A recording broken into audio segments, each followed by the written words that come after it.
പോണ്ടേ?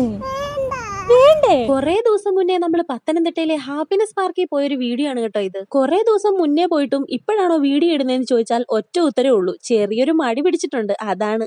അതൊക്കെ പോട്ടെ, നമുക്ക് കാര്യത്തിലോട്ട് കടക്കാം. വെറുതെ എങ്ങനെ വീട്ടിൽ ഇരുന്നപ്പം അനിയത്തി വിളിച്ചു ചോദിച്ചു കുഞ്ഞിനെയും കൊണ്ട് നമുക്ക് പത്തനംതിട്ടയിലോട്ട് വിട്ടാലോ എന്ന്. വെറുതെ വീട്ടിൽ കുത്തിയിരിക്കല്ലേ, അങ്ങ് പോയി. ബസ്സേ പോയ ക്ഷീണം തീർക്കാൻ ചെറിയൊരു തീറ്റയും കൂടിയൊക്കെ നടത്തി. എന്നിട്ട് നേരെ പാർക്കിലോട്ട് വിട്ടു. ഇതിനു വേണ്ടി മാത്രമാണ് കേട്ടോ ഞങ്ങൾ വന്നത്. നമ്മുടെ പത്തനംതിട്ട പ്രൈവറ്റ് ബസ് സ്റ്റാൻഡിനോട് ചേർന്ന് തന്നെയാണ് കേട്ടോ ഈ ഒരു പാർക്ക് വരുന്നത്. 10 വയസ്സിൽ താഴെയുള്ള കുട്ടികൾക്ക് വേണ്ടി മാത്രമാണ് കേട്ടോ ഈ ഒരു പാർക്ക്. പിന്നെ കൂടെ വരുന്ന മുതിർന്നവരായ നമുക്ക് കുത്തിയിരിക്കാനുള്ള സൗകര്യം അവിടെ ഉണ്ട്. പാർക്ക് കണ്ടപ്പോഴേ കുഞ്ഞിനങ്ങ് സന്തോഷമായി. എല്ലാ റൈഡിലും കയറി ഇറങ്ങി നിരങ്ങി അങ്ങ്. കുറേയധികം സംഭവങ്ങൾ അവിടെ ഉണ്ടെങ്കിലും പുള്ളിക്കാരിക്ക് ഇഷ്ടപ്പെട്ടത് ആ നിരങ്ങുന്ന സംഭവമാണ്. എല്ലാത്തിലും ഓരോ റൗണ്ട് കയറിയ ശേഷം ബാക്കി മുഴുവൻ സമയവും നിരങ്ങലായിരുന്നു. നിരങ്ങല്. കുറെ നേരത്തെ കളി കഴിഞ്ഞപ്പം വീട്ടിൽ പോകാൻ വേണ്ടിട്ട് പൊന്നൂസിനെ വിളിച്ചു. അമ്പിനും വില്ലിലും എടുക്കുന്നില്ല, പുള്ളിക്കാരി ഒന്നും വരുന്നില്ലെന്നാണ് പറയുന്നത്. എങ്കിൽ പിന്നെ നമുക്ക് ചോദിച്ചു കൊണ്ടിട്ട് പിന്നെയും വന്ന് കളിക്കാന്ന് പറഞ്ഞപ്പോ ഇങ്ങനെ പോകുന്നു. ബസ് സ്റ്റാൻഡിനടുത്ത് തന്നെ കുടുംബശ്രീയുടെ ഒരു റെസ്റ്റോറന്റ് ഉണ്ട്, അവിടോട്ട് അങ്ങ് കയറി. ബിരിയാണിയൊക്കെ കഴിക്കാൻ ഓർത്താണ് കയറിയത്. പിന്നെ നമ്മുടെ പൊന്നൂസ് ഇതൊന്നും കഴിക്കാത്തത് കൊണ്ട് അവളെയും കൂടെ പരിഗണിച്ച് 2 ഊണങ്ങ് പറഞ്ഞു. അങ്ങനെ മീൻകറിയൊക്കെ കൂട്ടി നല്ല അടിപൊളി ഒരു ഊണങ്ങ് കഴിച്ചു. സൂപ്പർ ആണെന്നുള്ള സിമ്പിൾ ആണ് കേട്ടോ അത്. പൊന്നൂസിനും ഇഷ്ടപ്പെട്ടു. കുഞ്ഞിന് പിന്നെ പ്രത്യേകിച്ച് കറികളൊന്നും വേണ്ടല്ലോ, പരിപ്പ് കറിയും പപ്പടവും കൂട്ടിയാണ് കഴിച്ചത്.